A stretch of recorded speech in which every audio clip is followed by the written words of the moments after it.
So if you're an employee and you're wondering why you have a hard time obtaining financial freedom, well, guess what?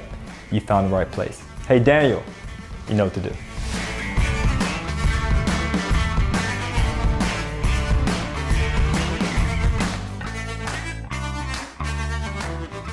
All right, welcome back, friend. And if it's your first time viewing this channel, I'm Juan Pablo. And on this channel, we pretty much share a lot of information about financial freedom. And that comes to so many different things, such as multi-unit investing, funding, and of course, personal finance. Now, for today's video, we're going to discuss if you, being an employee, are wondering why it may be challenging for you to actually obtain financial freedom. So again, if you're new, make sure you click the like button, if you like the video, of course, and subscribe, because when you do these things, YouTube, Google, and its algorithm goes to work to make sure that they provide you with additional content to help you reach your goals. All right, so without further ado, let's dive into it. So I broke this down into three main phases as to why many employees have a hard time transitioning into financial freedom. Because in essence, it's more so of a metamorphosis, right? You have to transform yourself from who you currently are, an employee, to who you want to become, which is a full-time real estate investor or entrepreneur. So let me break down these three phases for you. The first phase, it's the hard skills. You might be thinking, well, Juan, that's a given.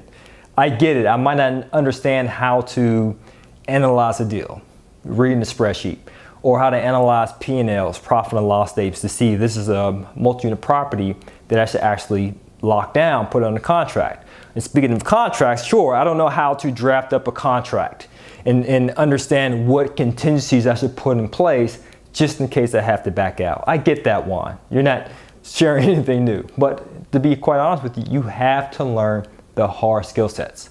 It is not just about learning the things that relate to the deal. Right? Many people are missing out on the hard skill sets that relate to the three pillars to financial freedom. Real estate is just one of them. But what about personal finance? Your credit scores, your debt to income ratio, your debt to credit ratio. What about the amount of savings you have?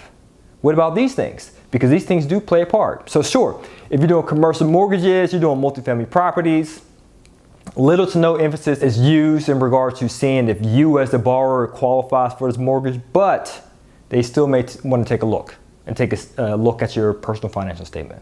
Okay. Now, outside of personal finance, the other thing is funding, right? How are you financing a deal? And you have to be able to calculate your return on your investment and what minimum payments require. You also have to see your minimum payments to determine how much you actually cash flow from this property. And of course, you also want to be focusing on how can you have funding on a repeatable basis.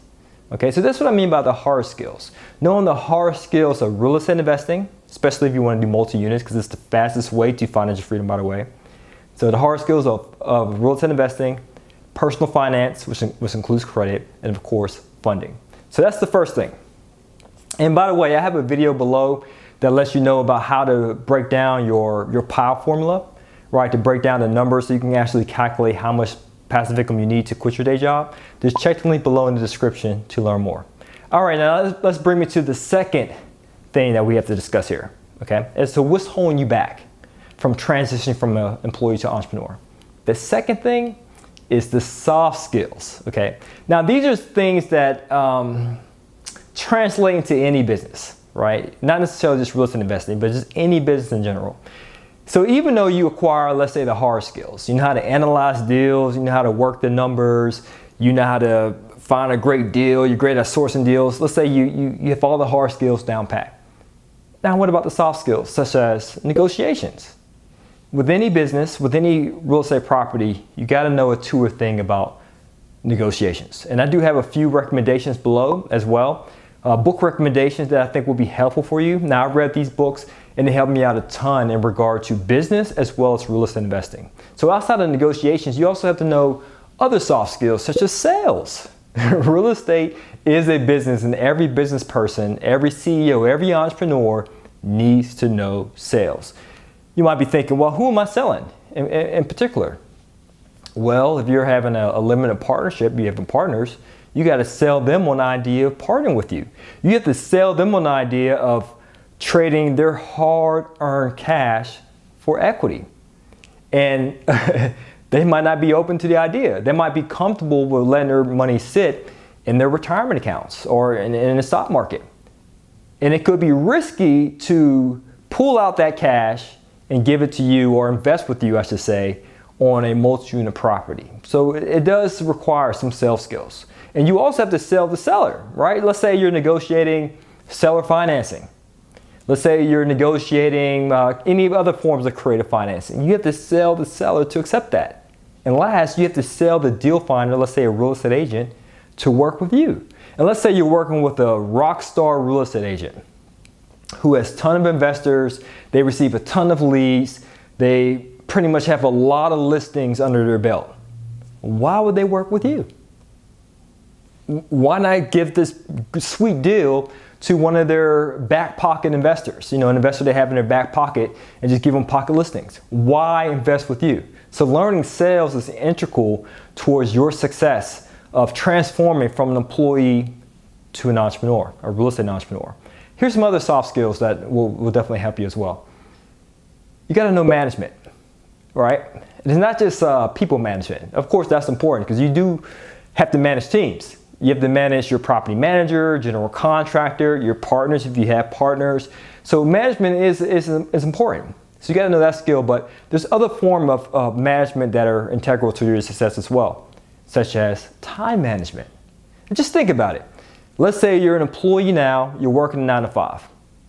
So as you're working your 9 to 5, when you got hired, not saying this is always the case, of course there's always exceptions to the rules, but when you got hired, you had a supervisor, a coordinator, a boss who told you what to do, when to do it, how to do it, and who to do it with, right? So being that they laid down the blueprint for you, pretty much your whole job activities, what you do hour by hour on your calendar, all your appointments were pretty much set in place.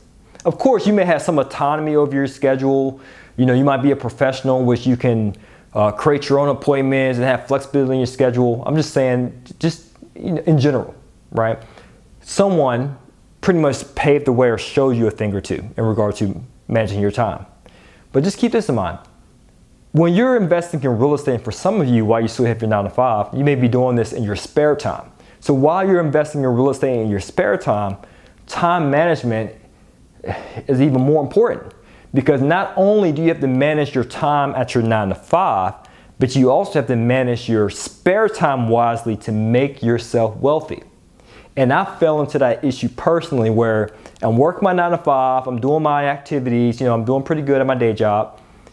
And then as I'm starting doing real estate in my spare time, I'll get calls during the day while I'm at my job. Or I have tenants reach out to me during the time that I'm working at my 9 to 5. Or I will double book appointments. I'm supposed to be meeting a real estate agent and forgot I was meeting a limited partner of mine. And of course, that limited partner would get upset because I stood him up and would no longer want to invest his or her, hard-earned cash with me. And I will also forget to pay bills. When I start acquiring properties, I will have so many bills come, because I'm doing multifamily properties.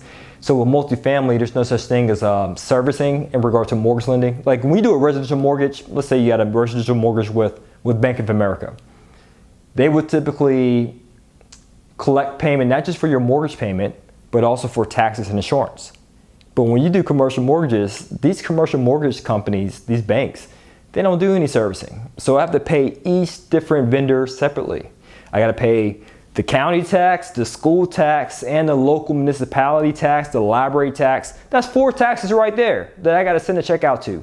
Not even including the insurance, the mortgage payment, utility bills, and so many other, just the municipalities, so they have their own permits that you need to have in place and so forth. There were so many bills, and of course I had a stack of credit cards that I used creative financing for to acquire properties. At the time, I think it was like close to 30 back then. So I had so many bills to pay. So of course, I'll forget to pay a few of them. Of course, I also had checks coming in the mail from tenants. And a tenant may be late on paying me, and it took me 3 weeks to find out. So when I started the eviction process, I was way behind on the 8 ball. And it all boiled down to soft skills.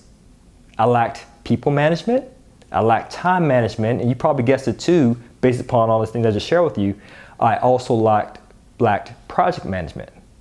So it's important to become a student and learn these soft skills. There's many others, but just to name a few.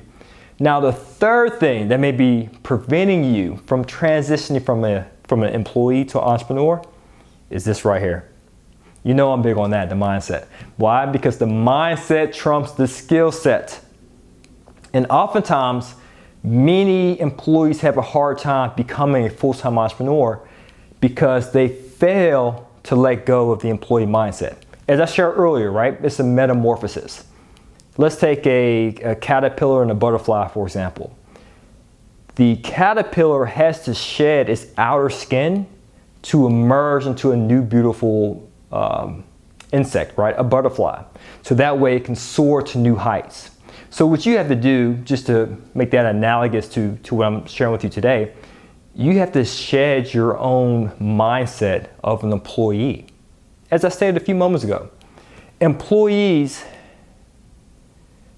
when they're working in a 9 to 5, again, there's always exceptions, but typically they're used to having someone show them the ropes, hold their hand, provide them with directives, instructions, step-by-step guides, right? And as a result of growing up this way, whether it's in school or the workforce, when they try to do their own thing, business, real estate investing, they're like, oh, what's going on? I have no one to tell me what to do, when to do it, how to do it, and no one's out there giving me reviews to critique my performance. What do I do? You got to shed that mindset. Another mindset that most employees have is security, safety, guarantees. Of course, those things are important. We're humans, right? Who doesn't want guarantees in life? Who doesn't want to be safe and secure? We all do. These are basic human needs. However, when you're becoming a real estate entrepreneur, you have to focus primarily on the opposite end of the spectrum. And this is what I mean. There's two opposite ends of the spectrum. On one side, you have safety, security, guarantees. Other side, freedom. Okay. Now, if you're an employee, you're typically on this scale. But as you start moving along that line towards being an entrepreneur, becoming an entrepreneur, a real estate entrepreneur, the scales tends to tip. And it can be scary, right? Because it's unstable. Like, oh man, I'm losing my balance. I'm so used to having these guarantees and everything being drawn out for me. And oh man, I'm embarking in new territory. It's unfamiliar and fear sets in. And it's common, right? When you're embarking in any new territory, you're doing something new for the first time, fear seeps in. And what happens? Most people revert back to what's safe. They revert back to safety. They revert back to what's comfortable. And as a result of their mindset, they had the most difficult time transitioning from an employee to an entrepreneur. And I actually have another bonus video I want to share with you as well about just the mindset to have when being a multi-unit real estate investor. So just check the link below to learn more, okay? And the fourth thing, I add this as a bonus, teams. And it kind of relates to the mindset, but I want to have this as a spinoff. The fourth thing is team, meaning if you have the mindset of being the landlord, because you probably currently have a few properties, right? You might have a few single family properties, which is great. There's nothing wrong with that. You got to get started somewhere, right? But if you're the person who's evicting the tenants, finding a new tenant, if you're also the person who's sweeping the front porch, changing the locks, if you're also that person who's raising up the capital, using your savings to buy every property, if you're doing all the work yourself, in other words, you're everything from the CEO to the janitor, there's only so far you can go. You can only scale in a incremental linear fashion. Your scale trajectory is not exponential as a result of having a lack of teams. So when you're transitioning from an employee to an entrepreneur, teams will help you get to that final destination of being financially free and independent much faster. Because as the old saying goes, right? You can get there by yourself much faster, but you get much further if you have a team, right? So if you want to get much further, meaning having more multi-units in your portfolio, you can do so by having a team of creative financing, having a team of partners, having a team to be able to help with the leasing, with the evictions and preparing the property and so forth. So that way you won't have to do all those things yourself. Now don't get me wrong, with business, with real estate, you have to dive in first and do everything yourself, all right? But that's only to build out the systems, to create the KPIs and the metrics to see what works. Then after you have the systems in place, now it's time to implement the team.